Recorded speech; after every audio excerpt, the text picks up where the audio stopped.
You haven't arrived at these words by chance.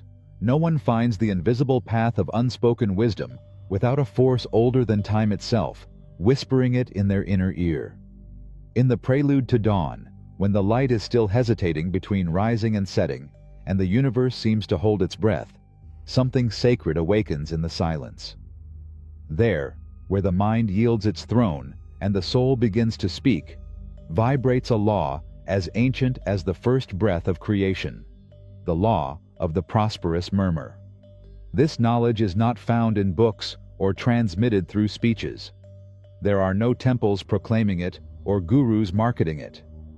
It is an ancestral echo, a memory planted in the hearts of those who are ready to listen not with their ears, but with the depths of their being. Abundance, in its purest form, doesn't respond to shouting or anxiety. Like groundwater that digs its way in the darkness, like the seed that germinates unseen under the moon, so true prosperity comes, in silence, with patience, with purpose. Those who know this law don't ask, they align themselves. They don't beg the universe, they dance to its rhythm. They carry their dreams like sacred embers within their chest, protected from the wind of doubt and the prying eyes of others. They know that every wish proclaimed excessively loses some of its magic, like a secret that dissolves when told before its time. The ancient sages, those who spoke to the stars and listened to the trees, walked this path. They didn't call wealth, they let it come. They knew that true power makes no noise, that fate favors those who empty themselves of noise to fill themselves with meaning. The law of prosperous murmuring isn't a technique, it's a state of mind. It's the art of remembering what you've already forgotten. It's allowing the invisible to guide you without interfering with your fears. It's trusting without shouting, hoping without demanding, creating without demonstrating. The modern world, so full of voices, screens, urgency, and empty promises, has buried this law under layers of noise. But you remembered it. That's why you're here. Because your soul recognized its song, the one that has no words or melody, but that makes your chest tremble when you hear it. Before continuing, take a moment. Not to write, not to comment, not to share. Just sit with yourself. Listen to the space between your thoughts. Because it's there, right there, where the true journey toward abundance begins. If you've made it this far, it's clear this topic resonates with you. Remember, the first link in the description has more content on manifestation that can take you even further. Chapter 1. The Forgotten Garden of Silence. In a distant time, when caravans still carved dusty paths across nameless deserts, and the stars served as compasses for wandering hearts, there lived a man with calloused hands and a restless gaze. They called him Elijah, and his small spice shop languished in the shadow of the great market of Alea, where voices roiled like waves on a relentless sea. Every dawn, Elias opened his shop, hoping the winds of fate would change.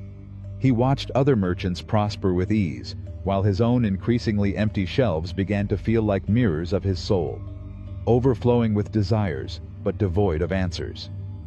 One night, when the sky looked like a bowl of gold-flecked ink and the world slept to the murmur of crickets, Elijah, in an almost accidental act, brushed against a loose stone in the wall of his tent. Moving it, he discovered a hidden hollow where an ancient scroll lay, covered by the dust of generations and the silence of centuries. With trembling hands and a lit candle, he unrolled that legacy. What he discovered wasn't just ink on paper, it was an ancient whisper. They were the secret confessions of history's most prosperous merchants, those whose names had been erased from the records, but whose destinies had been touched by the invisible favor of the eternal. They didn't discuss commercial formulas or worldly tactics. They all agreed on a single sacred practice. They kept their desires in absolute silence, like a seed protected from the icy wind before it germinates. They didn't share their dreams. They didn't shout them to the sky or drag them into the light before their time. They kept them inside, like sacred embers, until reality itself bowed to the power of their silent faith. Because abundance, the scroll said, is a living energy, and like every living being, It needs a womb, a sanctuary, a sacred space where it can grow without being observed or judged. Sharing a desire prematurely is like opening a flower before it's ready to bloom. It withers. Seeking approval is like piercing a clay pot.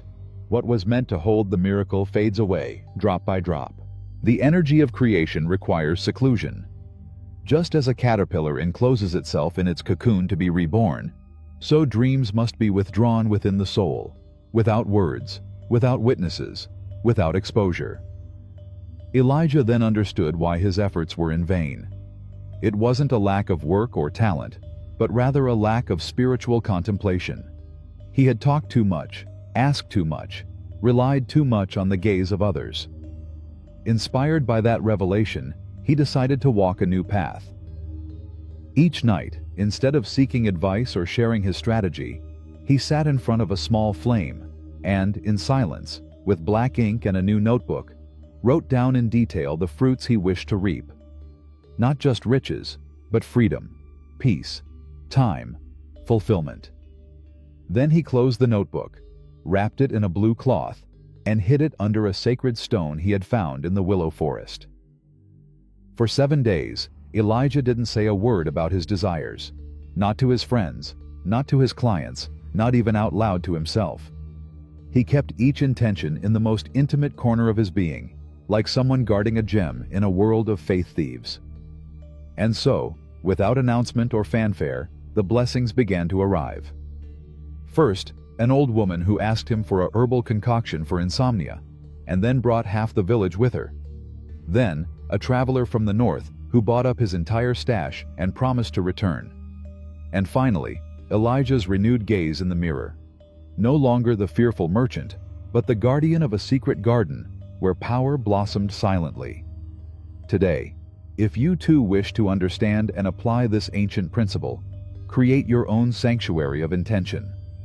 Find a notebook that inspires you, one that will not be desecrated by empty words. In a moment of deep stillness, sit and write down your desires with the clarity of someone drawing stars in the sky of their soul. Describe each longing with love, unhurriedly, with the tenderness of someone speaking to the divine. Then, put that notebook away. Close its pages with gratitude. Don't show it, don't read it aloud, don't share it. For 7 full days, let your intention rest in the invisible womb of the universe. Don't post anything. Don't explain anything. Don't ask for opinions. Because a miracle doesn't need witnesses. It only needs faith and silence. There, in that sealed chamber within you, true gold is born. Not the kind that glitters, but the kind that transforms. Chapter 2: The Sanctuary of the Invisible Light. There are villages that don't appear on maps, but that exist in the memory of time. In one of them, perched among hills caressed by the rising sun, lived a craftsman with an old-fashioned soul named Nome. His trade was simple. He carved wood to build homes, doors, and furniture. But deep down, Nome always knew his true calling lay elsewhere. He worked not with nails or hammers, but with intuition and reverence. While renovating the homes of those who were clearly prosperous, firm-voiced merchants and traders in perfumed robes, Nome began to notice an invisible pattern. They all had a hidden chamber, a modest, quiet room, tucked away from the bustle, where they performed an intimate ritual each dawn. Intrigued by this sacred coincidence, Nome decided to build his own hidden space. It wasn't an ostentatious room, nor an altar of precious stones. It was a small chamber hidden behind a wooden panel in his cabin. Through a narrow window, the first rays of dawn entered, as if the sun itself knew that a silent pact with the divine was beginning there. Every morning, before the roosters crowed and the thoughts of the world awoke, Nome entered his sanctuary. He breathed with his eyes closed. He didn't speak. He didn't ask. He just felt. His intention became an invisible river flowing toward eternity. As the months passed, without publicity or explanation, the blessings began to rain down like spring rain. More commissions, more recognition, more peace. It was as if the universe had been waiting for that intimate gesture of commitment to open the doors to its hidden treasure. Because sacred space, Noam understood, is not an external construct. It's an inner declaration. When we designate a corner of our lives, physical or symbolic, for the subtle work of creation, we are carving a channel into the fabric of the world, a channel through which invisible forces can flow without resistance. That sanctuary becomes a beacon in the darkness, a bridge between what we desire and what lies ahead. The more we use it with intention, the stronger it becomes. It's like a dirt path. Every step deepens it. Every silence blesses it. Every ritual consecrates it. What matters is not the size or luxury of the place. What matters is the purity of intention. Rebecca, for example, lived in a tiny apartment between buildings vying for the sky. The noise of traffic was constant, the walls were thin, and the city seemed to devour everything. Yet Rebecca, like an urban priestess, chose a corner of her closet to build her temple. She removed her clothes, dusted, and placed a small cushion on the floor. A transparent crystal hung from the ceiling, trapping the light like a breath of eternity. There, without incense or spectators, she sat every dawn. She breathed. She dreamed. She gave thanks. While other people shared their spiritual ceremonies on social media and flocked to temples adorned with gold and chanting, Rebecca remained silent in her secret sanctuary. And in that seeming emptiness, abundance began to flow effortlessly. Her business, once barely visible, transformed into a constant source of miracles. Not because she did more, but because her silence had direction, and her space, purpose. Now it's your turn. If you wish to summon the power of this ancient principle, choose a place, however small, where your soul can spread its wings uninterrupted. It can be a corner of your room, a corner of the garden, even a symbolic space in your mind if physical space isn't available. Cleanse it. Consecrate it. Remove everything that doesn't belong to the frequency of abundance. At dawn, light a white candle. Walk in a circle 3 times, imagining a golden light sealing that place like a sacred chest. Place a crystal or symbol in each corner that represents your commitment. And in a soft voice, as if speaking to the soul of the world, whisper, "I consecrate this space to the sacred work of creation. May everything not aligned with prosperity be transformed into light. May this sanctuary be a pure channel where my dreams can be born in silence." Don't tell anyone about this place. Don't show it. Don't explain it. Visit it every day, even if it's just for a few minutes. Enter with only intention. Let your presence be the offering. Let your faith be the fire. Over time, this sanctuary will become an energetic vortex, a luminous matrix where your desires will not only be heard, but honored by the universe with unexpected and perfect answers. Because the most powerful creation doesn't scream, it whispers, and whispers in spaces where silence reigns. Chapter 3. The 3 Threads of the Invisible Loom. In a village where the hills seemed to whisper secrets to the wind, lived a baker named Leah, whose loaves were so fragrant that, when broken, they seemed to unlock ancient stories. Every morning at dawn, her hands wove the wheat with her soul, and those who tasted her work said it nourished not only the body, but also hope. One day, while dusting off her grandmother's old cupboard, a woman known for speaking to the stars, Leah discovered a book bound in worn leather. It wasn't an ordinary recipe book. It didn't talk about grams or temperatures, but about another alchemy, that of spirit and abundance. Its pages, yellowed and delicate like butterfly wings, revealed a knowledge passed down from generation to generation by masters of the sacred art of silent creation. In those lines whispered through time, Leah found what she called the 3 threads of the invisible loom: protection, cultivation, and openness. The first thread spoke of the mystery of protection. Just as a seed hides beneath the earth before germinating, dreams, when they're still tender, must be protected from the noise of the world. Exposing them prematurely is like unearthing a flower before it blooms. Its beauty won't withstand the premature light. Other energies, even well-intentioned ones, can be currents that divert the course of what's just beginning to flow. The second thread was the silent art of cultivation. In solitude, with the same devotion with which a gardener waters his vine every day without demanding immediate fruit, desire is strengthened. Not with noise, but with small, hidden acts, a sustained thought, a meditation at dawn, an intention written from the heart. Thus is formed the invisible magnet that attracts what one has sown in the soul. And the third, the most subtle, was the act of opening to receive. Like a bowl that must be empty to be filled, the spirit must learn to let go of fear, doubt, and urgency. Abundance cannot enter a heart filled with noise. Only in silence is space prepared for the sacred. In a distant valley, a horticulturist named Esteban learned this knowledge not through books, but through flowers. He maintained 2 greenhouses, a public one where visitors could admire the orchids and lilies, and a secret one behind his cabin where he cultivated his most delicate species. Only when they reached their full splendor did he bring them into the visible world. The most perfect flowers, he used to say, are those that grow without witnesses. If you wish to weave your own destiny with these 3 threads, begin by creating a soul vessel, an object consecrated only to your purest intentions. Each dawn, before the world awakens, enter your sanctuary of silence. Light a white candle.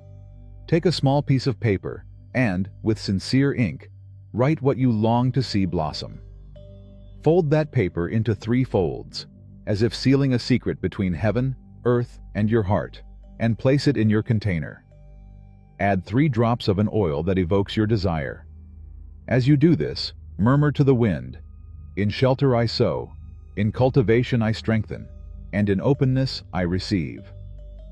Keep that vessel where no one will see it. Feed it every day, in silence, for 21 dawns. Let your desires grow in the cradle of mystery, like a flower that only the universe sees bloom.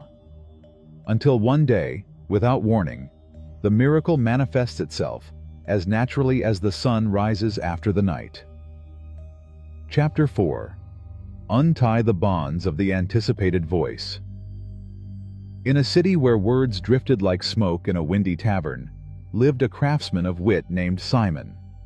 His workshop was a sanctuary of incomplete inventions, a temple of gears that promised miracles and of sketches that never reached final form. Ideas flowed from his mind like fresh spring water, and yet they disappeared as quickly as they were spoken. Simon possessed an inner light, an almost divine spark that allowed him to glimpse paths others had yet to follow. But he always made the same mistake. As soon as an idea took shape inside him, he dressed it up with words and exposed it to the world. He would rush to share it with colleagues, friends, investors, and then, like fog touched by the sun, the idea would vanish. For years, he was a slave to that cycle: conceive, announce, lose. Until, after many frustrations and lonely early mornings, he understood a principle that would change his destiny. Vision is a sacred seed, and its power is preserved only in silence. When he learned to work without witnesses, to guard his creations like someone guarding an ancestral treasure, something changed. Success, that elusive visitor, began to stay. It no longer came like a flash of lightning that illuminated only for an instant, but like a flame that never goes out, fueled by stillness and faith. The universe, Simon understood, doesn't respond to noise or boasting. It is governed by invisible laws, as exact as the balance of the planets. When one speaks too soon of one's dreams, one casts them into the collective river of human consciousness, where not only blessings float, but also doubts, other people's fears, and projections that tangle the current. Imagine, he thought, that your creative energy is like water contained in a clay vessel. Every time you share your plans before they're ready, a crack forms. However small, the energy begins to leak out. And if you speak one more time, another fissure appears. Little by little, without realizing it, the vessel becomes empty, and what was meant to flourish turns to dust. Clara, a writer who lived by the sea, discovered the same lesson while grappling with her own stories. At first, she enthusiastically shared her plots in literary circles, family dinners, and coffees with friends. But the stories stalled, fizzled, and lost their power before they were fully born. It was only when she began to write in secret, as if each word were a private prayer, that her books began to take shape and soul. "My words have power," she once wrote in her diary, "but only when I give them roots in the fertile soil of silence." She learned to smile gently when asked what she did for a living, and to respond with gentle phrases, like someone hiding a garden to protect it from the storm. "It's still in gestation," she would say, or "I prefer to show fruit rather than shoots." And every time she avoided speaking, she felt her story grow stronger from within, like a tree that grows in the night without anyone seeing it. If you too wish to protect the flame of your visions, practice the art of the sacred pause. When you feel the urge to share your plans, stop. Breathe mindfully 3 times, as if with each inhalation you are honoring the inner space where your dream is being born. As you breathe, say to yourself, "I honor this vision by keeping it sacred." And if someone asks you, answer sweetly, but without revealing the heart of your work. Remember, dreams, like buds, need darkness before opening to the sun. Magic doesn't tolerate haste. What is to be fully born must first be conceived in silence. Because words have power, but silence has depth. Chapter 5.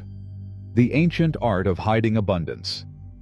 In the forgotten pages of time, where history mingles with the whispers of the gods, lies the story of Aurelia, a seamstress whose hands wove not only threads and fabrics, but also the invisible fibers of universal abundance. At first glance, her shop was modest, almost invisible among the noisy market stalls. Anyone who saw her as a simple woman, dedicated to her craft. But behind that discreetly woven exterior, Aurelia concealed an ancient secret: the art of camouflaging prosperity. While other merchants adorned their windows with luxury and loudly proclaimed their successes, Aurelia chose the path of shadows. She knew that true wealth needs no witnesses, for its power grows silently, like the moon that fills the sky without making a sound. His fortune was not forged with ostentation, but with an ancient wisdom that said, "Abundance flourishes best when no one is watching."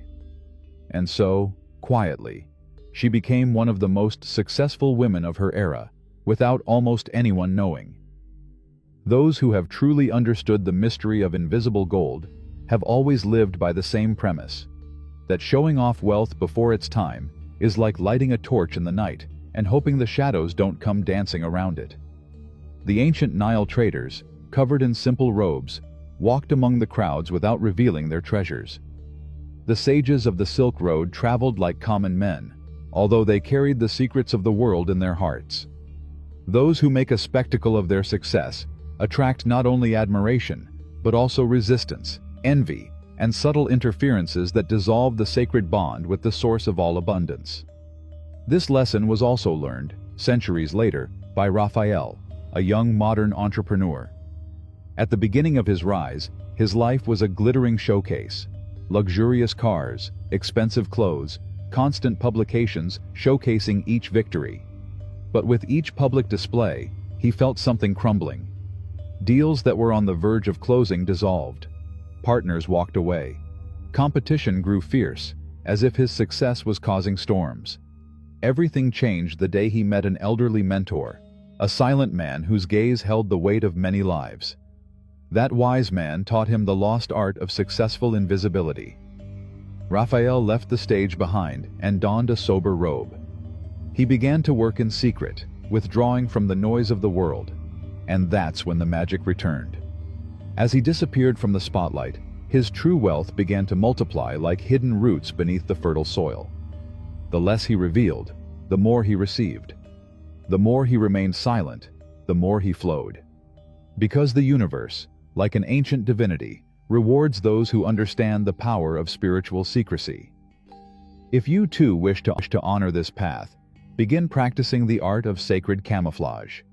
You don't need to renounce wealth, but rather learn to protect it from the hands that wish to mold it in their image. Every morning, dress simply, but with dignity. As you put on your clothes, repeat internally, "Abundance dresses me from within." Shop wisely, choosing quality over appearance. Keep a secret journal, not to boast, but to record your silent blessings. There you will write down your accomplishments and dreams, away from judging eyes and questioning mouths. But above all, cultivate a profound certainty. True wealth doesn't need to be proven, only felt. There is no metal more brilliant than the one the soul wears without showing it. And so, without any need for proclamations, you will become one with the silent abundance that flows from the heart of the universe to yours. Chapter 6. Your Secret Wealth Conscience.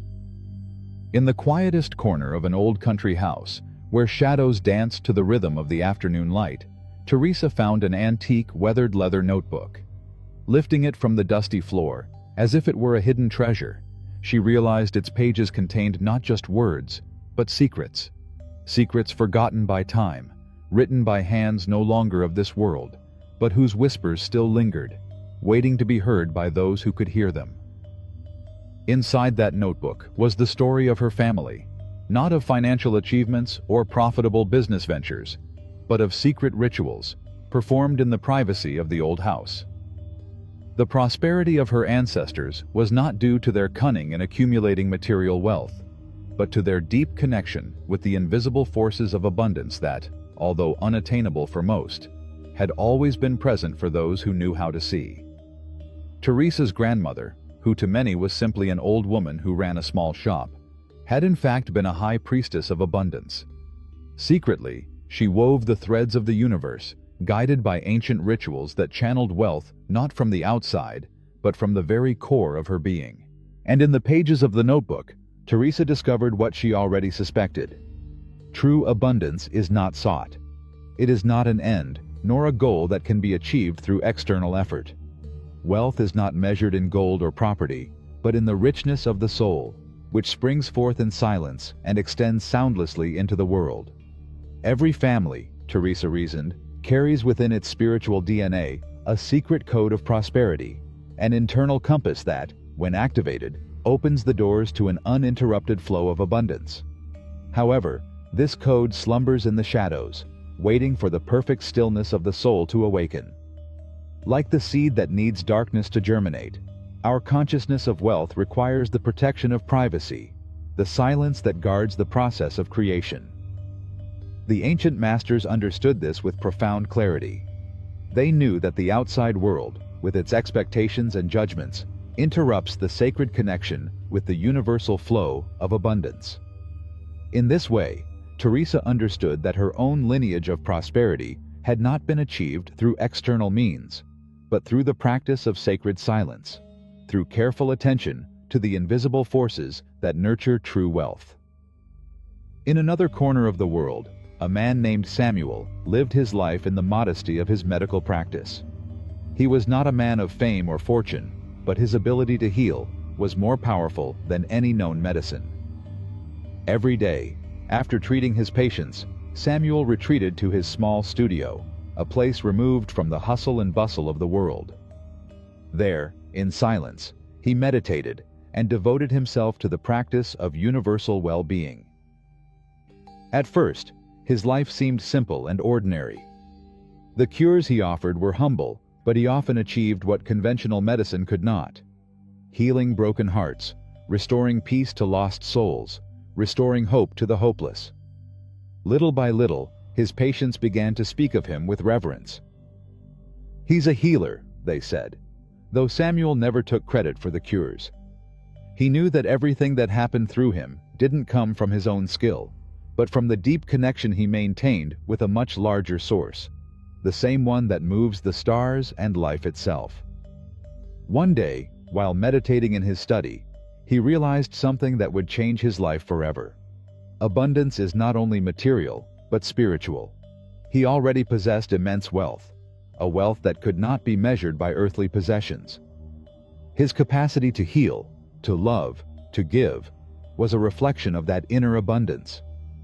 He understood then that what he generated in his spiritual practices not only affected his life, but extended his influence to others. By healing others, he healed himself. By giving, he received.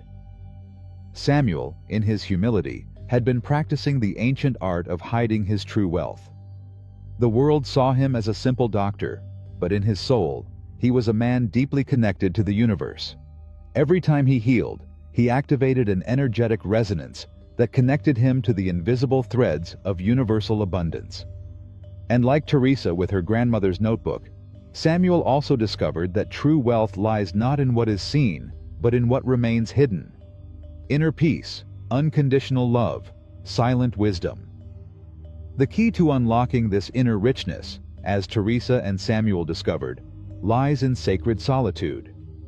A space where the noise of the world fades, where external voices cease to influence, and the inner voice that whispers forgotten truths gives way. The practice Teresa followed, like Samuel, consisted of taking moments of absolute silence to connect with her essence. In those moments of solitude, she activated her consciousness of wealth, allowing the energies of the universe to flow through her without interference. Abundance began within her being, not in the outside world. If you too wish to activate this ancestral code within you, follow these sacred steps. Find a quiet place, away from the hustle and bustle, a space where you can be alone with yourself. Sit in a comfortable position and close your eyes.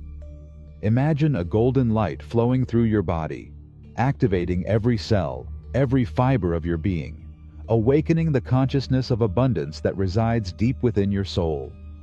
Feel how that light expands within you, stripping you of fears and limitations. Allow yourself to immerse yourself in that space of silence, without seeking anything. Don't seek external wealth. Just allow the natural flow of universal abundance to enter your being, like water flowing freely without obstacles. Keep this practice secret, without sharing it with anyone. Make it yours, a personal ritual. No one needs to know what you do in private, because what happens in that sacred space has meaning only for you. Remember that true wealth doesn't come from the outside world, but from the connection with the divine within you. It's the abundance of peace, gratitude, and unconditional love, and when you activate it, nothing and no one can take it away. In the end, as Teresa and Samuel discovered, abundance is not an achievement obtained through effort or struggle. It is a natural state of being, a state awakened in silence and solitude, in sacred connection with the universal source. And when this abundance flows within you, the outside world has no choice but to reflect it back to you, in ways you could never imagine. Chapter 7. The Sacred Silence Between Thought and Form. In a secluded clearing, where sunlight filtered through ancient olive trees, Clara stood before a still untouched block of marble. For years, she had struggled to give form to the visions dancing in her mind, until one day, she discovered a truth that transformed her art forever. Every morning, before touching the chisel, he immersed himself in profound silence, allowing the form within the stone to reveal itself at its own pace. In that moment of stillness, his soul and his hands became instruments of divine creation, not only carving figures of incalculable beauty, but also unleashing an immortal soul that seemed to rise from the stars. The space between your desire and its manifestation is a sacred abyss, filled with infinite creative potential. This sacred pause, this emptiness that precedes all birth, is where all possibilities reside, and it contains the pure energy of creation itself. When you learn to inhabit this space without rushing to fill it with words or actions, you tap into the very source from which all abundance springs. Just as the universe held its breath before creation was born, your manifestations require a period of divine incubation. This time between conception and materialization is not empty. It is populated by invisible forces gathering to support your intention. However, like a developing photograph exposed too soon to light, any premature interference, whether through words or actions, can dissolve these fragile energetic patterns before they have fully taken shape. Elisa, an exceptionally talented composer, discovered this truth after years of frustration. Her early compositions, though technically flawless, lacked the transcendental quality she sought. Everything changed when she began practicing absolute silence during the creative process. She would sit at her piano in the early hours of dawn, letting the melodies flow through her, untouched by any human thought or word. He spoke to no one about the symphonies forming in his mind, not even those closest to him. Only when each piece had fully descended from the ethereal realms did he begin to write, letting his pen move as if guided by invisible hands. The silent bridge technique opens this sacred channel between desire and manifestation. Sit in absolute stillness, eyes closed. Bring your desire into clear focus within your mind. Now, instead of reaching for it or expressing it aloud, simply observe the space between where you are and where that desire exists. Feel the magnetic tension in that emptiness. Perceive how this space pulsates with infinite potential. Resist the temptation to fill this emptiness with words or actions. Simply dwell in this creative tension, allowing the universal forces to gather and align. Practice this technique daily, maintaining absolute silence about your intentions until you feel them fully anchored in physical form.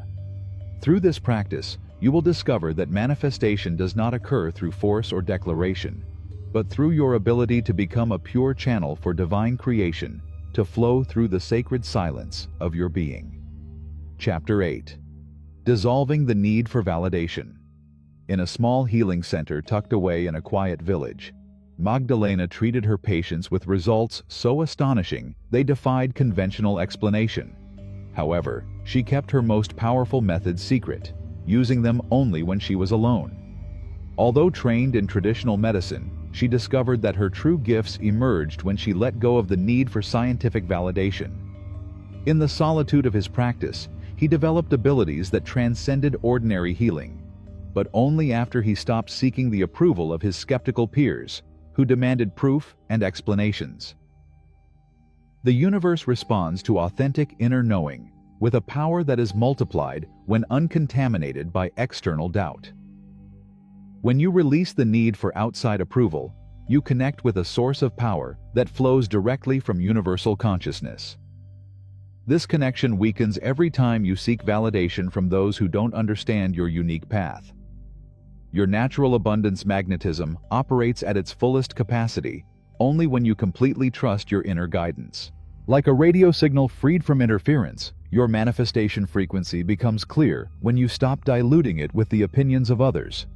The need for external validation creates energetic dependencies that block the pure flow of universal abundance, which only responds to true self-confidence. In his sun-drenched studio, Leonardo approached his canvases with renewed purpose. For years, he had painted what galleries wanted, what critics praised, what collectors bought. His work was technically perfect, but lacked soul. Everything changed when he began to paint exclusively for himself, letting his brush follow the whispers of his inner vision.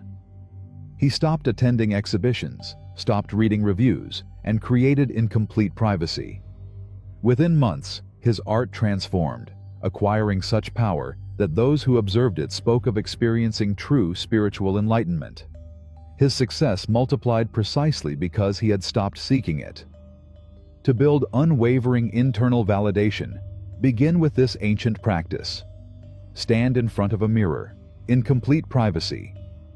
Gaze deeply into your own eyes for several minutes, allowing all masks to fall away. Place your hand over your heart and say this truth: I completely trust the wisdom that lives within me. I don't need external approval to know my worth. Feel these words resonate through your being. Now, close your eyes and imagine a golden light emanating from your solar plexus, dissolving all energetic ties of dependence on external validation. Repeat this practice every day for 40 days, maintaining absolute silence about it. Observe how your power of manifestation strengthens, freed from the diluting effects of seeking external approval. Through this practice, you will discover that true power comes not from the recognition of others, but from unwavering trust in your own inner guidance. Chapter 9. The Protective Power of Secrecy. In the mist-shrouded mountains of a forgotten kingdom, Elias, the great alchemist, built his sanctuary far from prying eyes. His laboratory, hidden behind false walls and protected by intricate locks, held secrets capable of transforming lead into gold, not only in the physical realm, but in the vastness of consciousness itself. Through decades of painstaking observation, Elias discovered that his most powerful transmutations occurred only in absolute solitude. The mere presence of skeptical observers caused his carefully prepared formulas to fail, as if reality itself responded to the weight of incredulous attention. The mysteries of manifestation operate according to much more subtle principles than the material world suggests. Just as quantum particles change their behavior when observed, your desires exist in a state of infinite possibility until they are collapsed into specific outcomes by the attention of others. When you protect your manifestation work from outside observation, you maintain the quantum coherence necessary for possibility to crystallize into reality.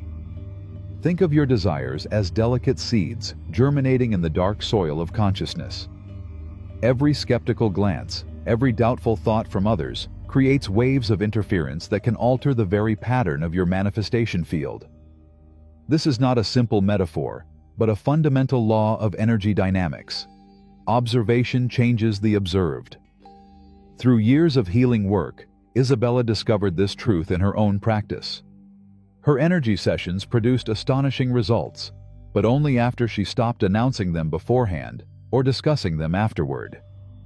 In the sacred silence of her private healing room, she discovered that divine energy flowed with unprecedented purity and potency. Her patients experienced profound transformations precisely because she had created a space free from the static of others' expectations and doubts.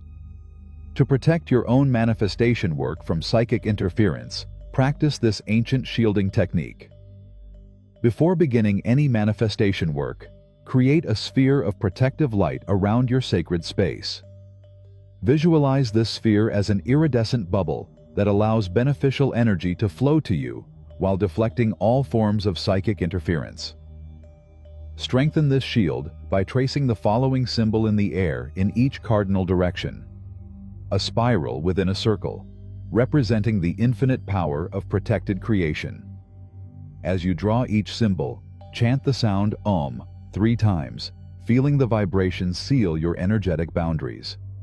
Complete the ritual by placing your hands over your heart center and declaring, within this sacred sphere, my intentions remain pure and protected, free from all interference. So be it. Keep complete silence about this practice, doing it only when you are completely alone. Chapter 10. Preparing the Receiving Container. In a quiet mountain village, Elias molded clay with time-hardened hands. Each vessel was a testament to the ancestral wisdom passed down through generations. While others rushed to get their wares to market, Elias spent months preparing his clay, understanding that the quality of the preparation determined a vessel's ability to hold the treasure. Day after day he worked in solitude, carefully removing impurities, kneading the clay until it reached the perfect consistency. Only then did he begin to shape his masterpieces. Your consciousness, like Elijah's clay, requires careful preparation before it can contain the abundance you seek. Just as impurities in clay can cause a vessel to crack under pressure, limiting beliefs rooted in your consciousness can sabotage prosperity when it arrives. The universe is ready to fill your life with abundance. But first, you must create a vessel strong enough to receive and sustain it. This preparation does not occur through external actions, but through inner alchemy in the sanctuary of private practice. Old thought patterns that whisper, "I don't deserve it," or "I can't sustain it," must be gently dissolved. New neural pathways of abundance consciousness must be established through consistent and protected inner work. This transformation cannot be rushed or performed under the gaze of others. It requires the sacred space of solitude, where your energetic field can realign itself without interference. Lucia discovered this truth through bitter experience. Despite experiencing occasional financial windfalls, she found herself returning to scarcity until she committed to practicing daily in her garden shed, transformed into a secret temple of abundance. She performed inner work that expanded her capacity to receive. Every morning before dawn, she cleared limiting beliefs through meditation, strengthened her prosperity consciousness through visualization, and reprogrammed old patterns with focused energy work. She told no one about these practices, allowing the power to build uninterrupted. Gradually, Lucia's financial reality transformed, not because of external changes, but because she had created an internal vessel strong enough to sustain prosperity. Opportunities that had previously slipped through her fingers now found a permanent home in her life. Wealth, which had previously seemed alien to her, became natural, expected, and deserved. To expand your own receiving vessel, practice this ancient preparation ritual. Sit in complete privacy with a notebook and a candle. Light the candle, declaring, "I now prepare my consciousness to receive and hold infinite abundance." Write down all the limiting beliefs about wealth that you can identify. One by one, tear out these pages and burn them in the candle flame, saying, "I release everything that limits my ability to receive." Next, close your eyes and visualize your energy field as a golden chalice. See this chalice expanding its walls, strengthening with each breath. Feel its capacity grow until it can hold oceans of abundance. Complete the ritual by placing your hands over your heart center and affirming, "I am now a pure and perfect vessel for prosperity, ready to receive and hold infinite abundance." I'd like to take this opportunity to tell you that if what you're seeing resonates with you, you'll find much more material to continue learning in the first link in the description. Chapter 11. The Dance of Flow, the Alchemy of Money and Consciousness. In a forgotten corner of the world, where the mountains touched the sky with their snow-capped peaks and the valleys held secrets only the wind knew, lived a man named Ignacio. His life was simple, his home humble, and his days passed like the gentle flow of a river that adapts to the stones in the road. However, although his material life was modest, there was something in his being that emanated a profound peace, a serenity that touched the souls of those who crossed his path. What many didn't know was that Ignacio had discovered an ancient secret, the true dance of the flow of money, a flow not of accumulation or possession, but of circulation. Every day at dawn, he sat in his garden, where the flowers opened at the first ray of sunlight, and meditated in silence. His mind, calm, knew that money, like water, should not be stagnant, but should flow. And he understood that abundance was not just a matter of what he possessed, but how he allowed that energy to circulate through him and those around him. Money, like all energy, is neutral. It is neither good nor bad in itself, but rather the vehicle that carries the intention behind it. For money to flow harmoniously, it must be treated like a river that, if stopped, rots. But if it continues its course, it can give life to everything it touches. The key, then, is not to desperately pursue it, but to understand that money should echo the inner vibration of the person who receives it, and this vibration is determined by our relationship with it. Ignatius understood that true abundance is not something you pursue, but something you allow. It's not about accumulating, but about being the conduit through which the energy of prosperity flows freely. Money, like any other form of energy, responds to the vibration of those who call upon it, and that vibration is the manifestation of their consciousness. If you view money as something scarce, to be saved and protected, the flow is blocked. But if you see it as a constant flow, a river that never stops running, then the universe responds to that vision. Thus, Ignatius began to teach those who came to him seeking his wisdom. He spoke to them about the principle of flow. Money, like love, is a continuous movement. When you cling to it out of fear, when you see it as something to be kept for yourself, you cut off its flow. The true flow of abundance only exists when you learn to share it without fear, when you understand that what you give comes back multiplied. There was something magical about the way Ignacio treated money. He didn't keep it in safes or pile it up on shelves. When he received a coin, he took it with gratitude, used it for the good of his community, and shared it with those in need. And yet, he never lacked anything. Money flowed to him constantly, almost naturally, because his relationship with the energy of money was one of absolute trust. He knew the flow never stopped, that everything he gave returned to him, transformed. The people who knew him began to experience changes in their own lives. Those who had lived in scarcity began to see money flow to them when they let go of their clinging to it. Those who had lived in anxiety over material things began to find peace. And so, the small town where Ignacio lived became a place where abundance flowed like a river.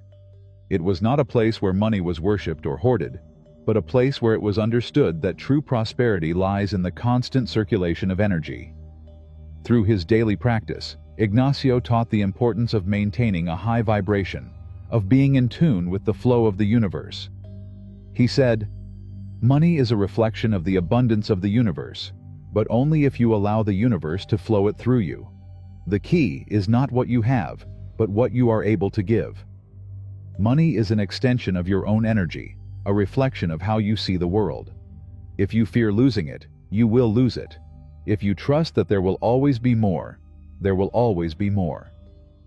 The flow of money is an act of faith. It's not about knowing how or when, but about trusting that the universe has a divine plan for each of us.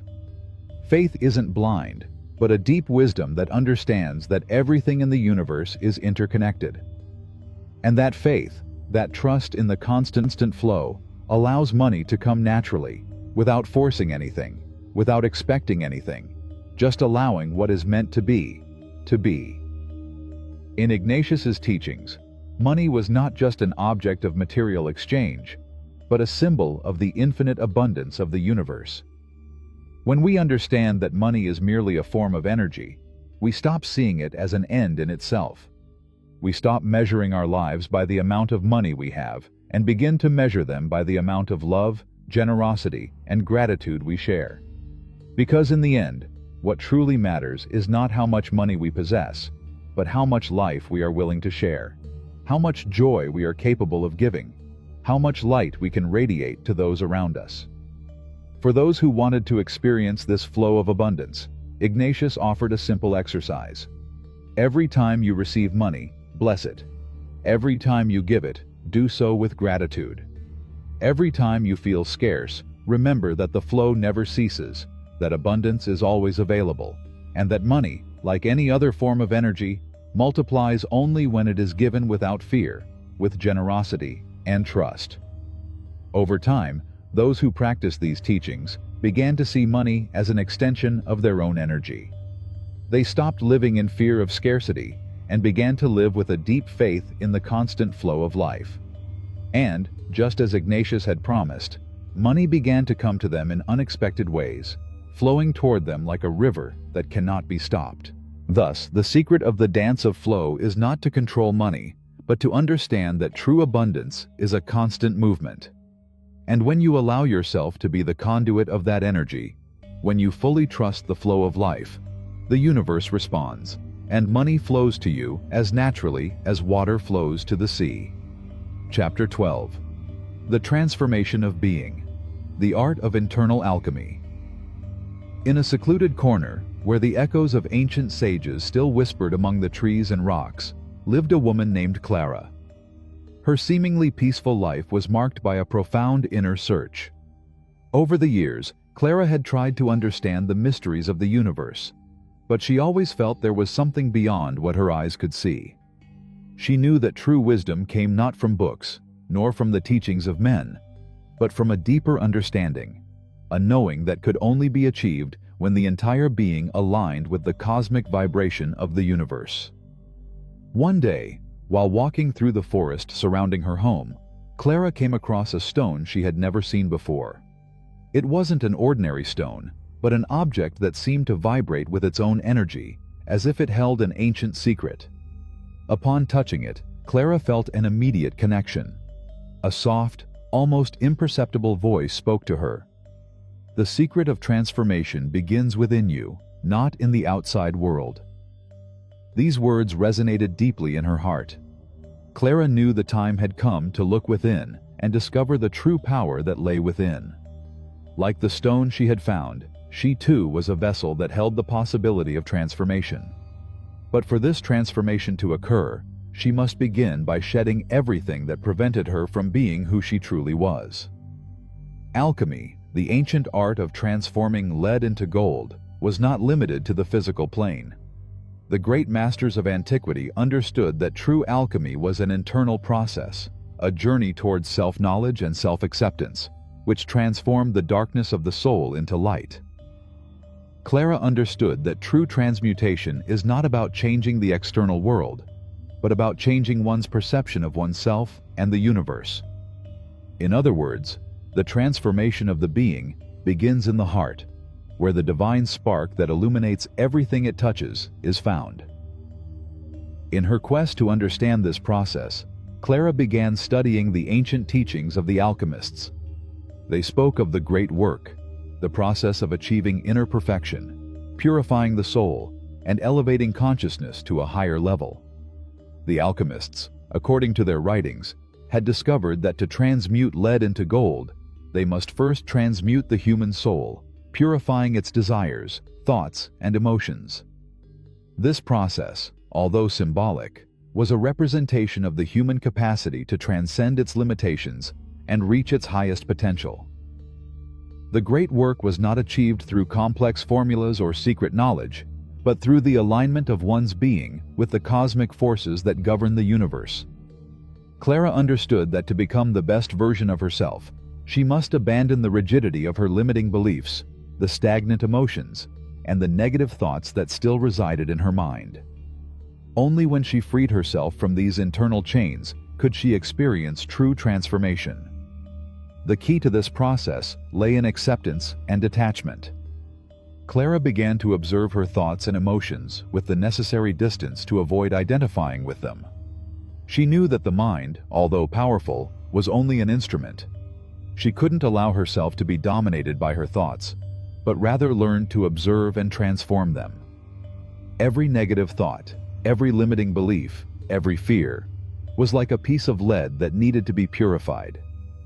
Instead, she needed to cultivate thoughts of love, gratitude, and abundance, like the gold the alchemists desired.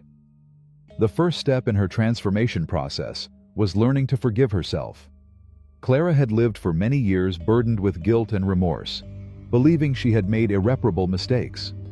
But the moment she decided to free herself from these thoughts, she felt a weight fall from her shoulders. Forgiveness, she understood, was not only for others, but for oneself. Only by forgiving herself, by freeing herself from the past, could she open herself to the infinite possibilities that the present offered. As Clara progressed in her daily practice, she began to notice subtle but powerful changes. Her energy became brighter, purer. Her relationships with others became more harmonious, because, by changing her perception of herself, she began to see the beauty in others. She no longer saw people through the filter of judgment or criticism, but with eyes of love and compassion. The internal transformation began to be reflected in her external life, as if the universe were responding to her new state of consciousness. One day, while meditating in front of a crystal-clear stream, Clara realized something profound. Transformation was not a destination, but an ongoing process. It wasn't about reaching an endpoint, but rather about living in a state of constant evolution, in which every moment was an opportunity to purify and elevate consciousness. Internal alchemy, she understood, wasn't something that happened just once, but something that had to be cultivated day after day, like a garden that constantly needs watering and tending. This understanding freed Clara from the pressure of perfection. She no longer felt she had to achieve a state of absolute purity, but instead accepted each step of the process as a manifestation of the growth and expansion of her being. With each step, with each breath, she drew closer to the divine perfection within her. In her heart, Clara knew that the true alchemy of being was not an act of magic, but of consciousness. True magic lies in the ability to transform pain into love, fear into trust, scarcity into abundance. Just as gold doesn't appear out of thin air, but is the result of a long and meticulous process, internal transformation requires time, patience, and dedication. But the fruit of this work is a fulfilling life, filled with peace, love, and prosperity, in which every action and thought is aligned with divine purpose. Clara learned that the art of internal alchemy is not a search for something outside of oneself, but a profound reconnection with what is already within. The light she seeks in the outside world already resides within her, waiting to be discovered, nurtured, and expressed in every aspect of her life. And so, Clara lived the rest of her days in peace, knowing that the path to transformation is eternal, and that, in the end, there is nothing more wonderful than the process of becoming who we truly are. Chapter 13. The Dance of Detachment. Flowing with the rhythm of the universe. In the heart of a vast desert, where golden dunes stretched toward the horizon like waves frozen in time, lived a man named Sebastian. His life, though seemingly simple, was marked by constant reflection on the meaning of freedom. From a young age, he had felt the weight of other people's expectations and the invisible bonds that kept his soul tethered to the material world. Sebastian knew that true freedom was not found in the accumulation of wealth or achievements, but in the ability to free himself from everything that was not essential to his being. One afternoon, while walking through the dunes, accompanied only by the warm wind that caressed his face, Sebastian stopped in front of an ancient rock. The rock, eroded by time, seemed to contain the wisdom of centuries within. He sat in front of it, closed his eyes, and allowed the silence of the desert to envelop him. It was at that moment that he heard an inner voice, soft but clear, whisper to him, "Detachment is the dance of the soul. It is the art of flowing with the rhythm of the universe, without clinging to what passes by." These words resonated in Sebastian's heart, and he understood that true freedom lay not in possessing or controlling, but in learning to flow with the current of life, without resisting its natural course. From that moment on, he dedicated his life to understanding the mystery of detachment, which, like an invisible current, led him toward a deeper understanding of his own existence. Detachment, Sebastian understood, wasn't about giving up things or relationships, but about freeing oneself from the need to possess them. It was about living mindfully, enjoying each moment, but not clinging to it. It was an act of surrender to the flow of life, a flow that, like the dunes of the desert, is constantly transforming and changing. Detachment, then, revealed itself as a dance between mind and heart, between self and universe, in which everything was impermanent and nothing belonged. In his quest for understanding, Sebastian often meditated on the nature of desire. He had learned that desire, though seemingly harmless, was one of the most powerful forces holding human beings captive. The desire to possess, to control, to have more, to be more, created an invisible chain that bound him to the illusion of separation. He understood that desire in itself was not negative, but rather became destructive when it became a need, an insatiable need that was never satisfied. This constant desire to fill the inner emptiness kept him in a perpetual cycle of dissatisfaction. Thus, Sebastian began to practice the art of surrender. Every time he experienced a desire, he would pause for a moment and observe it without judgment. He didn't try to repress it, but to understand its source. Where did that desire come from? What drove it? By observing his desire without attachment, he discovered that, in many cases, it was nothing more than an automatic reaction of his conditioned mind. True freedom, then, lay not in avoiding desires, but in learning to be free from them. As the months passed, Sebastian began to experience a profound transformation. The desires that had once controlled him began to lose their power. He no longer felt the need to have more, or to be something he wasn't. He lived with less, but more fully, more presently. Material objects, which had once been symbols of his success and happiness, began to fade from his mind. He didn't reject them, but he no longer granted them the power he once had. He learned that true wealth was not found in what he possessed, but in what he was able to let go of.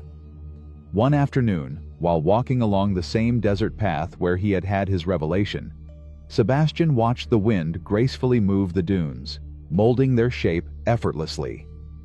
Everything flowed, everything changed, and yet everything remained in its place. The wind didn't fight the dunes, nor did the dunes try to hold back the wind.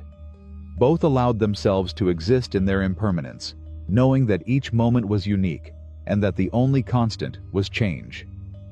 Suddenly, Sebastian understood that detachment was an act of trust.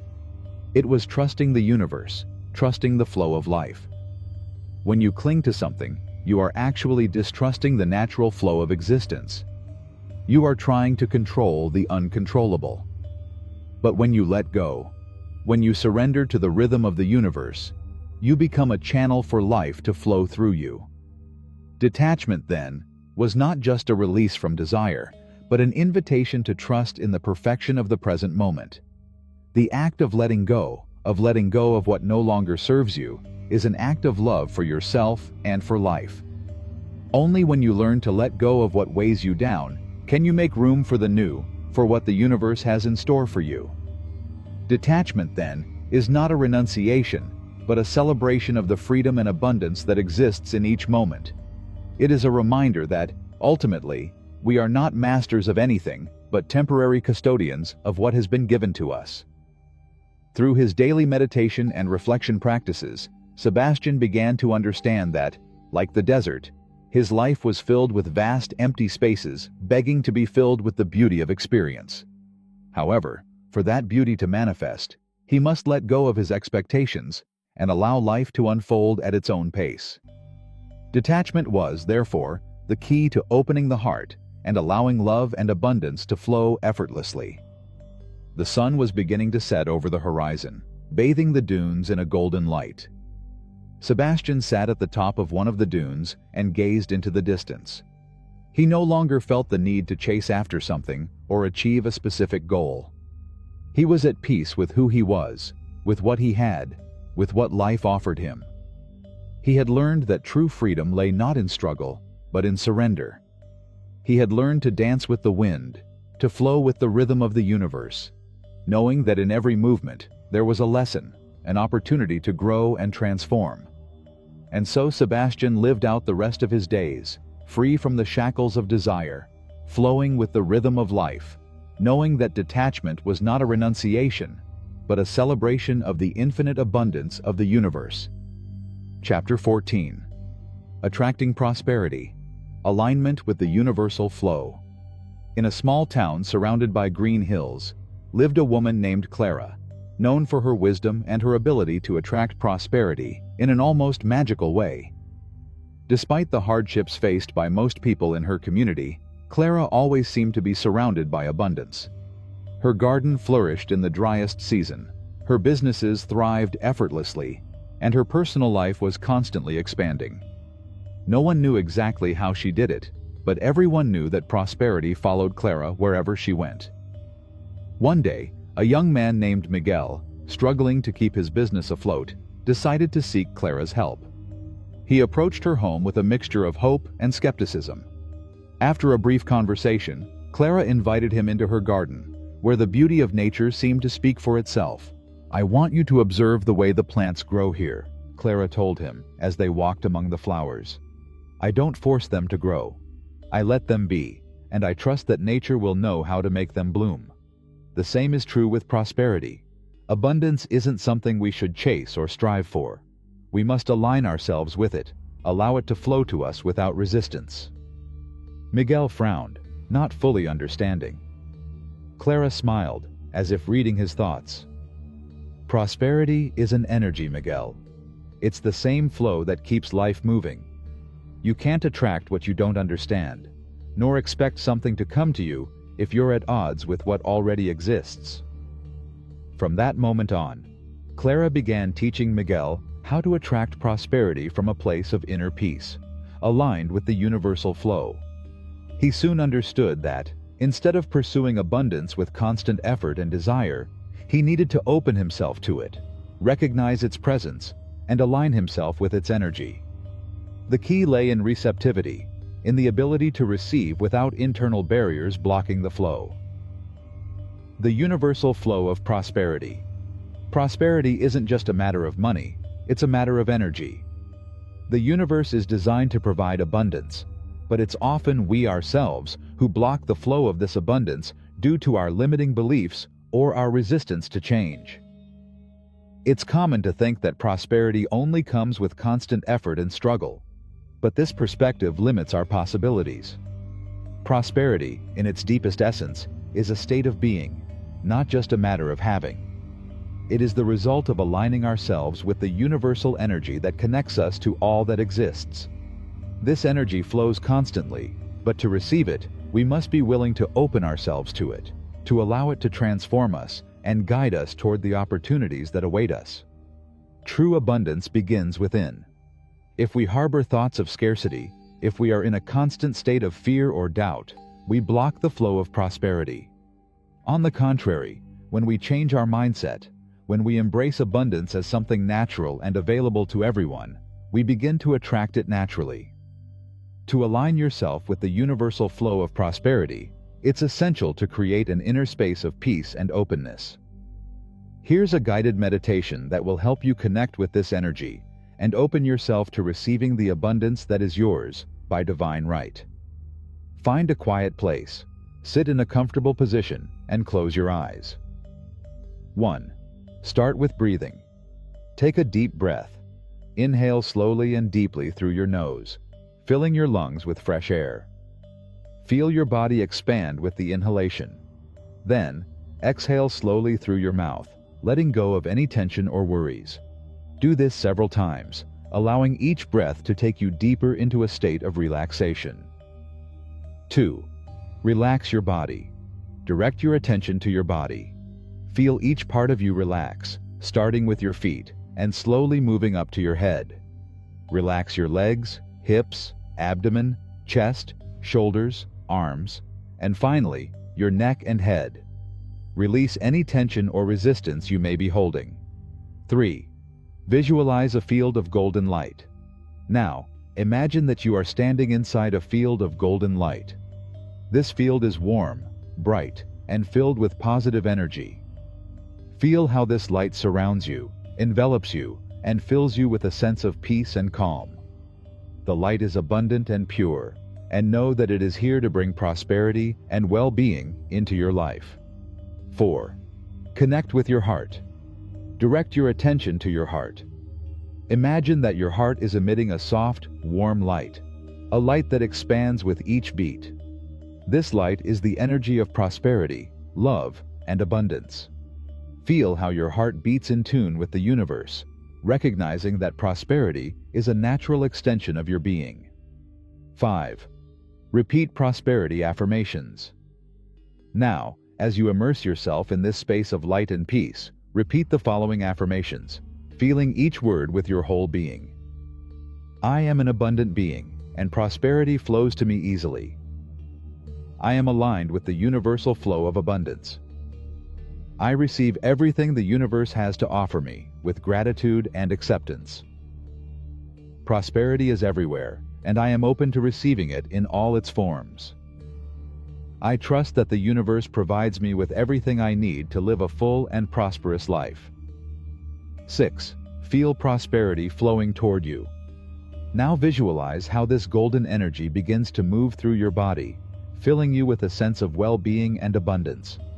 Feel how every cell of your being awakens and fills with light, as if you were receiving a divine blessing. Visualize prosperity flowing toward you in the form of opportunities, love, health, and financial resources. Feel how everything you need is already on its way. 7. Close with gratitude. Finally, take a deep breath and feel gratitude for all you have received. Thank the universe for its abundance, for every blessing in your life. Feel the gratitude in your heart, knowing that the flow of prosperity never ceases, is always present, and is always supporting you. When you're ready, begin to slowly wiggle your fingers and toes.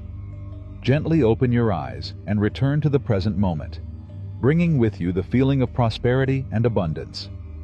A quick heads up: if you want to explore more about manifestation, you'll find the first link in the description. Let's continue. Chapter 15. The Art of Maintaining Prosperity. Prosperity, like a mighty river, flows freely when allowed to. But, like a river that is diverted or obstructed by rocks and obstacles in its path, the abundance in our lives can also be affected if we don't learn to consistently maintain it. Once prosperity enters our lives, the real challenge is not only to attract it, but to learn how to sustain, cultivate, and expand it wisely. In an ancient monastery, there lived a monk named Seraphim, known for his serenity and the abundance of wisdom that emanated from his being. Seraphim had not only learned how to attract prosperity, but also how to maintain it in balance. Many disciples came to him seeking advice on how to continue living in abundance without falling into avarice or the fear of losing what they had gained. One of his disciples, Adrian, a young man full of enthusiasm but somewhat impatient, asked him one day, "Master, how can I ensure that the prosperity I have gained does not fade away? How can I prevent the fear of losing what I have from causing me to fall into scarcity?" Seraphim smiled serenely and invited him to walk with him through the monastery garden, where the trees blossomed and the river waters whispered their eternal song. "Prosperity is like a garden, Adrian," the monk began. "When a garden is well tended, the plants grow and bear fruit. However, if you don't maintain it, weeds can take over. Abundance is the same. We must be mindful of how we maintain it." The young man gazed intently at the garden, pondering the master's words. Seraphim continued, "The art of maintaining prosperity lies not in accumulating, but in giving and in being wise in handling what you have received. When prosperity enters your life, it is like a guest. You must treat it with respect, honor, and gratitude. You must not cling to it in fear, but allow it to flow, knowing that there is always more." The balance between giving and receiving. One of the deepest principles in the law of prosperity is the principle of giving. Many believe that prosperity is only a matter of receiving, of accumulating wealth and material goods. However, the true flow of abundance requires a balance between giving and receiving. By giving generously, we not only open our hearts to abundance, but we also strengthen our connection with the universe. When we are generous, not just with money, but also with time, love, and energy, we create a space for the flow of prosperity to continue circulating in our lives. By giving, we send a message to the universe that we understand that everything is cyclical, that abundance never stops, and that by sharing what we have, we are aligned with the universal law of reciprocity. It's important to remember that giving doesn't always mean handing over material goods. Sometimes the greatest gift we can give is a smile, a word of encouragement, or an act of kindness. These small actions create a web of positive energy that expands and returns to us in surprising ways. The importance of gratitude. Gratitude is another essential ingredient for maintaining prosperity. Seraphim taught Adrian that gratitude is a magic key that unlocks the doors to abundance. When you are grateful for what you have, you create a vibration of abundance in your energy field, the monk said. Gratitude not only attracts more good things into your life, but it also connects you to the source of all prosperity. Gratitude transforms the energy of scarcity into a vibration of plenitude. When we practice gratitude, we stop focusing on what we lack and begin to see the abundance that already exists around us. It's a reminder that there is always something to be grateful for, even in times of challenge. By focusing on what we already have, we strengthen our relationship with the flow of abundance. To maintain prosperity in our lives, it's essential to practice presence and awareness of abundance. Here's a guided meditation that will help you anchor prosperity in your life and keep it balanced. 1. Find your peaceful space. Sit comfortably in a quiet place. Close your eyes and bring your attention to your breathing. Inhale deeply, allowing the air to fill your lungs, and exhale slowly, letting go of any tension. Feel your body relax with each breath. 2. Visualize your life filled with abundance. Imagine yourself surrounded by a warm, golden energy, a soft light that represents prosperity. Visualize all aspects of your life filled with abundance: your health, your relationships, your work, your finances. Feel the flow of this abundance surrounding you, filling every corner of your being. 3. Be grateful for what you have. Take a moment to be deeply grateful for all the blessings in your life. Acknowledge all you have received and feel your heart fill with gratitude. Be grateful for the moments of happiness, for the challenges that have taught you valuable lessons, for the people who support you, and for the abundance already present in your life. 4. Feel the flow of abundance. Now imagine that the flow of prosperity continues to flow into your life. Feel how the river of abundance flows without ceasing, nourishing you, filling you with vitality, opportunities, and resources. Feel how this flow is constant and natural, like the flow of a river that never stops. 5. Commit to maintaining the flow. With this image in mind, affirm to yourself, I am in perfect harmony with the flow of abundance. I am a channel for prosperity and well-being.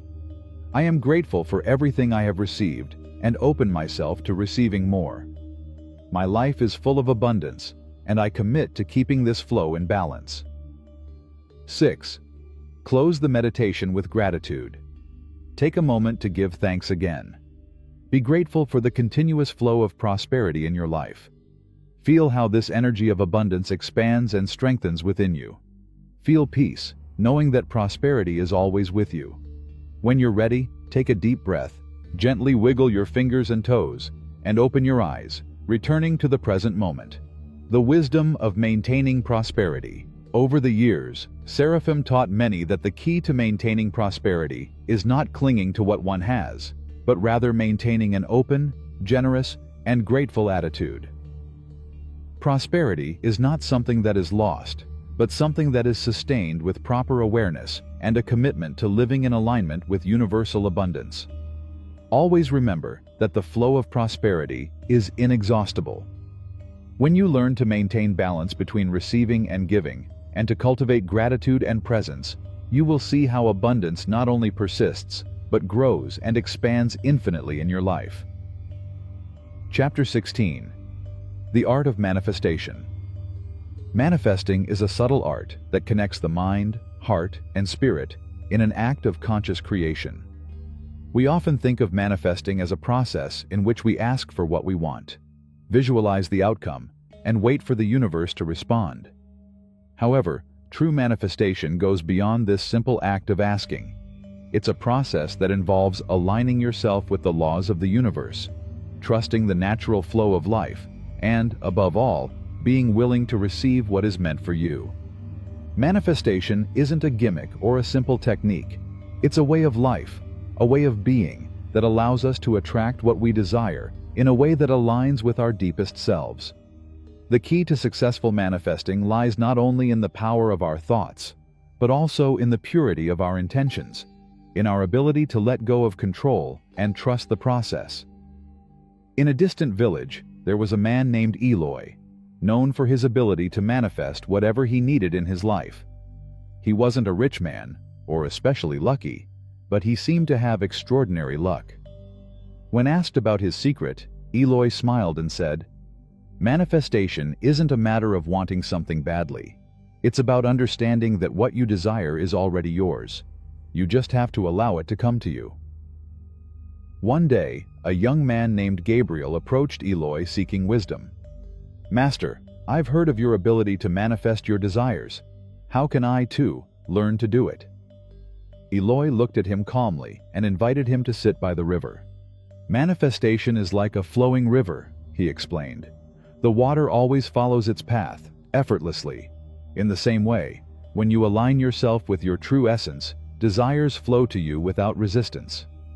Gabriel, intrigued but confused, asked, "How can I align myself with my essence if I don't even know what I truly desire?" Eloy smiled and instructed her to close her eyes. The answer isn't in your thoughts, he said. It's in your heart. Manifestation begins with knowing who you are deep inside, without external distractions. Only when you know yourself deeply can you begin to manifest what is truly aligned with your destiny. The key to intention. Manifestation begins with a clear intention.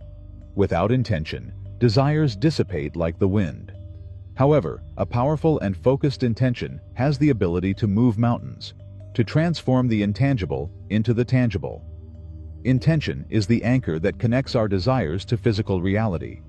The intention must be clear, but also flexible. Often, we cling to a fixed image of what we want to manifest, unaware that the universe has a bigger, more perfect vision for us. Manifestation isn't just a selfish desire. It's a collaborative process with the universe, an exchange in which we must trust that what arrives is what's best for us. Imagine you're planting a seed.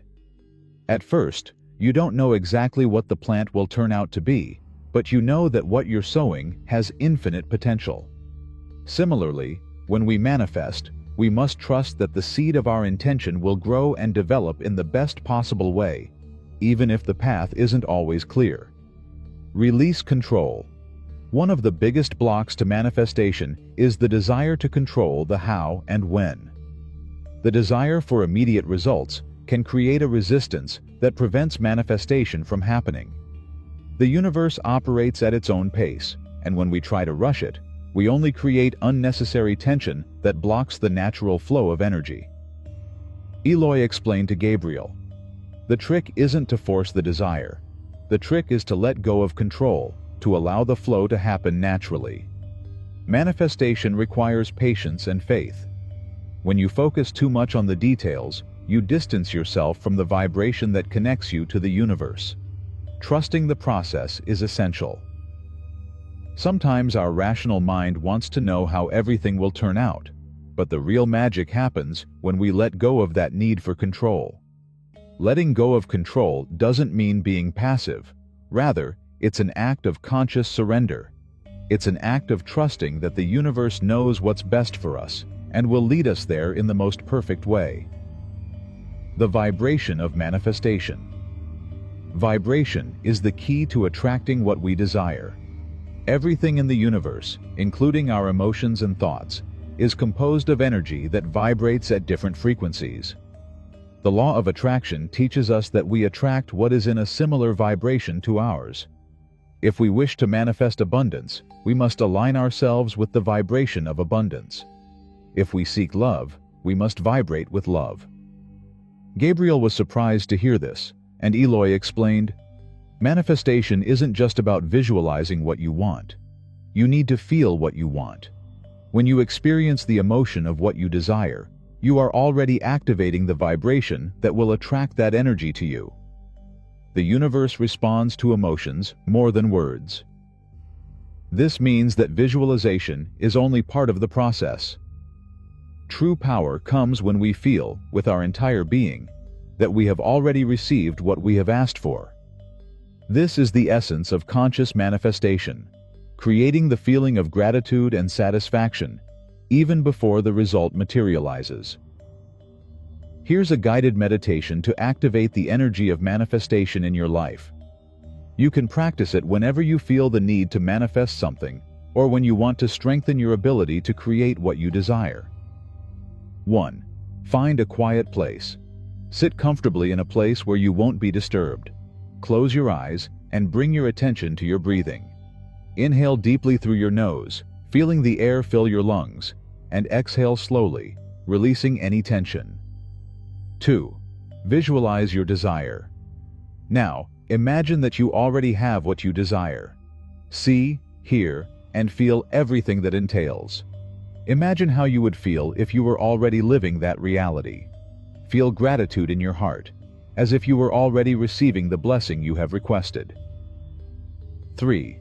Feel the emotion. Connect with the emotion of your manifestation. If you desire love, feel love filling your being. If you desire prosperity, feel abundance surrounding you. If you desire peace, feel a deep calm and serenity in your body. The key is to feel, not just visualize. 4. Affirm your intention. Now, repeat in your mind, I am aligned with the abundance of the universe. Everything I desire is already on its way to me. I trust the process and open myself to receive.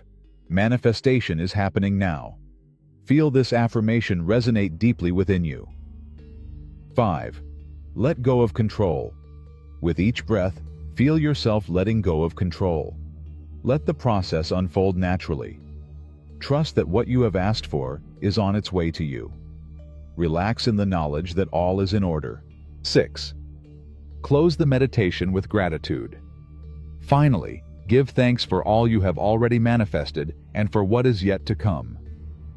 Feel gratitude deeply, knowing that the universe is working in your favor. When you're ready, take a deep breath and open your eyes, bringing with you a sense of trust and gratitude. Chapter 17. The Art of Silent Manifestation. In the depths of the night, when the world falls silent and only the whisper of the stars remains, nature itself seems to rest in its own flow. It is in these moments of stillness that universal energies dance unhurriedly, waiting for the perfect moment to materialize. Manifestation, that mysterious act of bringing the intangible into reality, is not something forged by force of will or the urgency of the mind, but with the delicacy of patience and harmony with the natural flow of life. Manifestation is not a matter of effort. It is an act of resonance with the universe, a subtle dance between what you are and what you desire. In this sacred space, words are unnecessary, for the soul communicates with the forces around you without intermediaries. Just as a river flows without struggling against the rocks, manifestation happens when you align yourself with the natural course of events, without resistance or haste. Imagine a garden where every seed you plant has the potential to become a unique, beautiful, and transformative flower. But not all seeds grow the same way, nor all at the same time. Some require more time, others need a warmer environment, and some bloom with a single breath of nature. Such is the case with the desires planted in the human soul. Some blossom easily, others require more time and patience, but all are destined to reach their perfect form if allowed to grow without forcing their nature. Silent manifestation is an art that requires trust. A painter doesn't rush to sign his work before it's fully finished. In the same way, you shouldn't rush to claim the fruits of your desire before they've had time to ripen. Manifestation in its purest form occurs when you let go of the need to control everything, to make it happen, and simply trust that what is meant for you will arrive at the perfect time. This is the very essence of manifestation, a deep trust in the process and in the invisible force that guides you. It's common for us, in our eagerness to attract what we desire, to fill our thoughts with anxiety and expectations, as if somehow our worrying could accelerate the process. However, the universe doesn't respond to anxiety, but to the inner peace you reflect in your thoughts and emotions. Manifestation is activated not when you worry about what you don't yet have, but when you live in a state of gratitude for what you already are and what you have already received. Today, I invite you to practice a guided meditation to foster this art of silent manifestation. Find a quiet place where you can be alone with yourself and free from distractions. Sit comfortably, with your back straight but relaxed, and gently close your eyes. Allow yourself to feel your breathing, not trying to control it, but simply observing its natural rhythm. Feel the air coming in and out, like a current that connects you to the pulse of the universe. 1. Breathe deeply. Inhale slowly and deeply, allowing the air to fill your abdomen. Feel your body relax with each exhalation. Each breath connects you more with your inner self, with that part of you that knows that everything you desire is already on its way. 2. Connect with the present. Bring your attention to the here and now. Feel the weight of your body on the ground, the support the earth offers you. Imagine your roots extending deep into the heart of Mother Earth, feeling her loving and grounding energy beneath you. 3. Observe your desire. Now, in your mind, bring your attention to a desire you've been cultivating. Don't force it. Simply observe its formation. Don't cling to the outcome. Simply allow your desire to unfold before you, like a flower gently opening. You don't need words to describe it. Just feel it in your heart. 4. Let go of control. As you observe your desire, imagine letting go of the need to control how, when, or in what form it will arrive. Imagine letting go of an invisible cord that connects you to it, allowing it to gently drift out into the universe. By letting go, you trust that the universe knows how to bring it to you at the right time. 5. Feel gratitude. Now, bring a feeling of gratitude to your heart. Be grateful for what you already have, for what you've learned, for the moments that have shaped your life thus far. Gratitude is the key that opens the doors to abundance, as it places you in the correct vibration to receive what is already destined for you. 6. Visualize the process, not the outcome. Imagine yourself surrounded by a warm, golden light. This light flows through your being, filling you with peace and confidence. Visualize that everything you need to manifest your desire is already in place, that all the pieces are aligned in perfect order. You don't need to know how it will happen, just trust that it is happening. 7. Close with faith. Finally, imagine the desire you have planted within you gently dissolving into the air, like a seed released into the wind. Trust that the universe will nurture it until it germinates at the perfect moment. Feel at peace with the process, without rushing or waiting. Feel the energy of manifestation flowing through you, knowing that your life is already changing, that everything is aligning for your good. 8. Close your eyes and give thanks. Take a moment to give thanks once again for this time you've taken for yourself. When you're ready, gently open your eyes, feeling refreshed and filled with inner peace. This practice of silent manifestation requires not effort, but alignment. By allowing the universe to work in its own time, you open yourself to receive everything that is meant for you, without resistance, without doubt. Remember, the art of manifesting is not making things happen, but allowing them to happen. And what will happen will be more wonderful than you could have ever imagined. Chapter 18. The Power of Gratitude. Gratitude is the key that unlocks the doors of the universe. It is a subtle force, yet so powerful that it can transform every aspect of your life. In the stillness of a grateful heart, blessings flow endlessly, not as a reward, but as a natural reflection of the love one emanates toward life itself.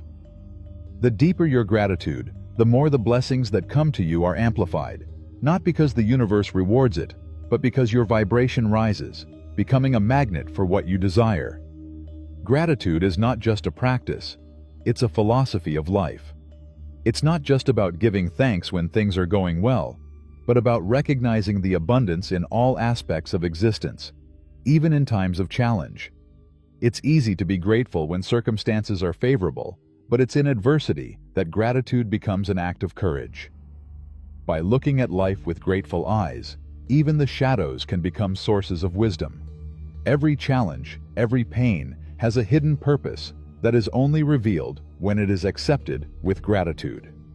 Gratitude then becomes an internal compass that guides your path, regardless of external circumstances. The energy of gratitude is transformative. Imagine that each grateful thought is like a spark of light that illuminates your life.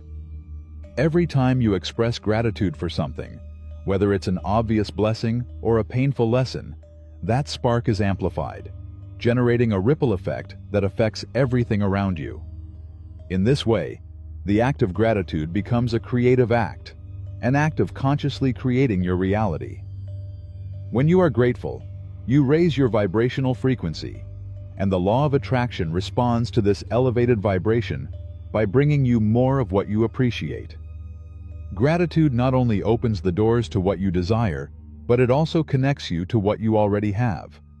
It's very easy to focus on what's missing, on what hasn't yet arrived, but the real magic happens when you stop to appreciate what is already present in your life. Through gratitude, you recognize the abundance that already surrounds you, the sun that rises every morning, the health that flows through you, the love that surrounds you in various forms. The more grateful you are, the more aware you become of the richness you already possess. Gratitude also has the power to heal. When you immerse yourself in a state of gratitude, your mind and body align with a frequency of well-being. Gratitude dissolves emotional blocks, removing negativity and opening space for inner peace. Instead of focusing on what's wrong, you focus on what's working. And in that focus, solutions, opportunities, and possibilities that you would have otherwise ignored are revealed. This is the magic of gratitude. It not only changes your perspective, but it changes your reality. By practicing gratitude, you also cultivate an abundance mindset. Instead of living in a state of scarcity, where something is always missing, gratitude allows you to view the world from a perspective of sufficiency. Life stops being a constant struggle to get more, and becomes a celebration of what is already available to you. By focusing on what you have, on what you have received, you send a signal to the universe that you are ready to receive more, because you already recognize and appreciate what you have. Gratitude is, therefore, the foundation upon which a full life is built. It's not just an act of courtesy or a response to a gift received. It's a way of being, a way of seeing the world and interacting with it. When you live from a grateful heart, everything you touch becomes an extension of that gratitude. Even the people who come into your life seem to reflect this same state of grace, because the energy you emanate is the energy you attract. The key to living in gratitude isn't waiting for circumstances to improve before feeling grateful, but finding the good even in the dark moments. Life won't always be easy, but there's always something to be grateful for, even if it's just being alive. The consistent practice of gratitude allows you to see the divine in every experience, and in doing so, you transform that experience into a blessing. Every sunrise is a new opportunity to be grateful. Every breath is a reminder of the wonder of being alive. Every relationship, every encounter has the potential to be a source of gratitude if you choose to see it that way. You don't have to wait for perfect circumstances to feel grateful. Life itself, with all its complexities, is a gift that you can honor in every moment. Gratitude also teaches you to let go of control.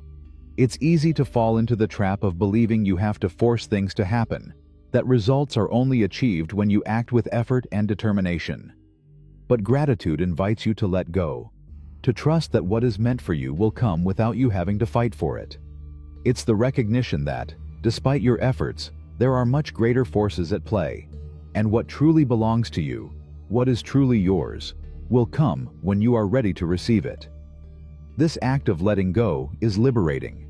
Instead of clinging to a specific outcome, you can simply trust the process and be grateful for everything that's already underway, even if you don't see it yet.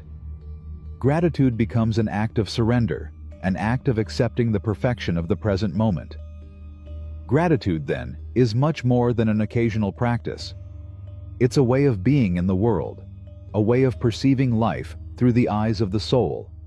By cultivating a constant attitude of gratitude, you open the doors to an infinite flow of blessings. It's not just about what you have, but how you live in relation to what you have. Finally, remember that gratitude is a practice that is reinforced through repetition. No matter how many times you fall into the trap of complaining or dissatisfaction, you can always return to gratitude. And when you do, when you choose to be grateful again, your life will begin to change. The blessings bestowed upon you may be small, large, or in the form of difficult lessons, but there is always something to be thankful for.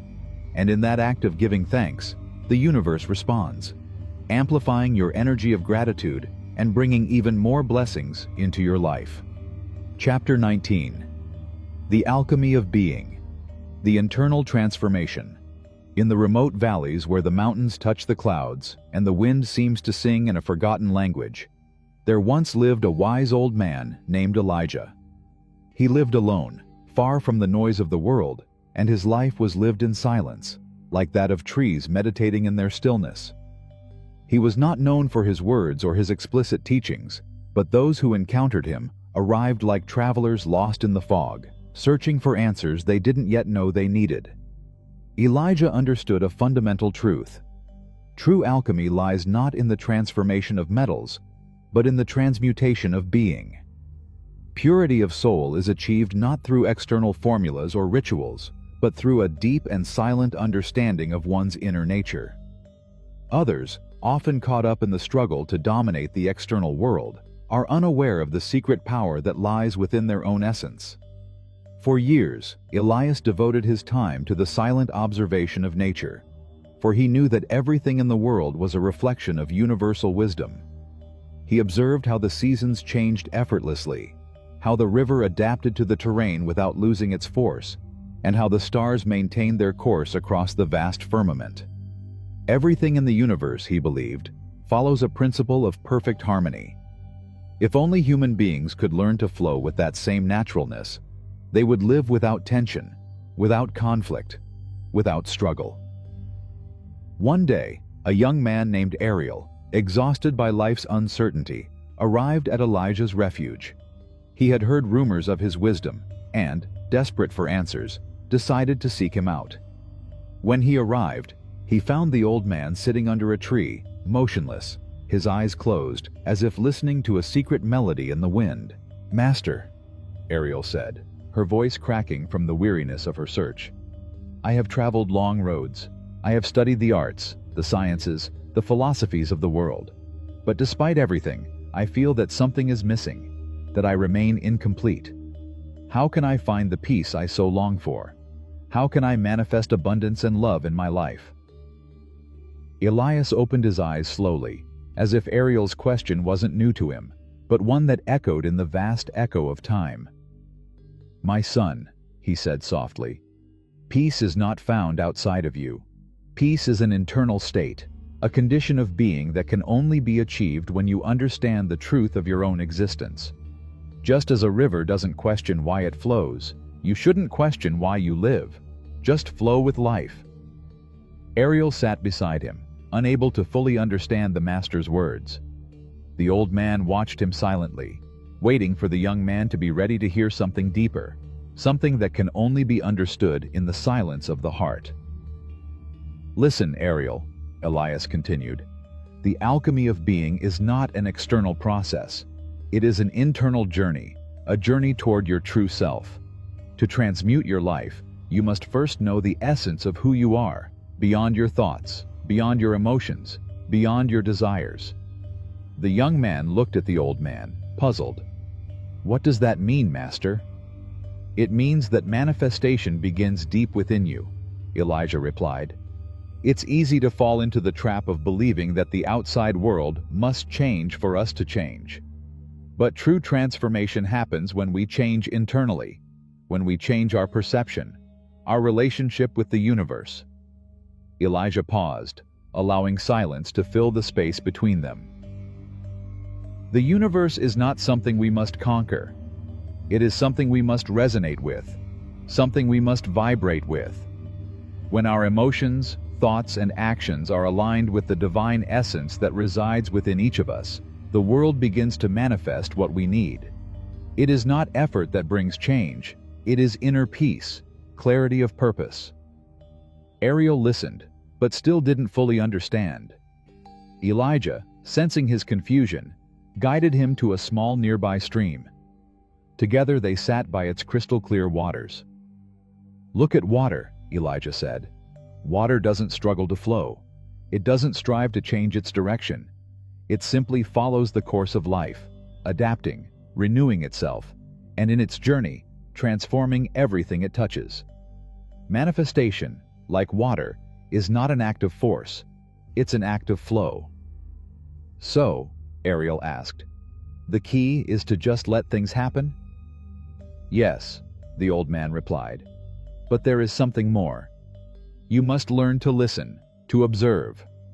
The universe, like water, is constantly in motion, but it's easy to lose its rhythm if you're too focused on what you desire or what you fear. The secret lies in inner stillness, in the ability to see what is already before you without the distortions of fear or desire. True manifestation begins when you align yourself with the vibration of the universe." Ariel finally began to understand.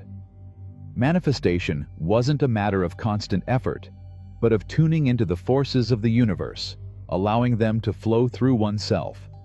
It wasn't about imposing desires on reality, but rather being in harmony with the abundance and wisdom of the cosmos. Elijah smiled at the understanding in the young man's eyes. "Now, my son, you know that the most powerful alchemy is that of the soul.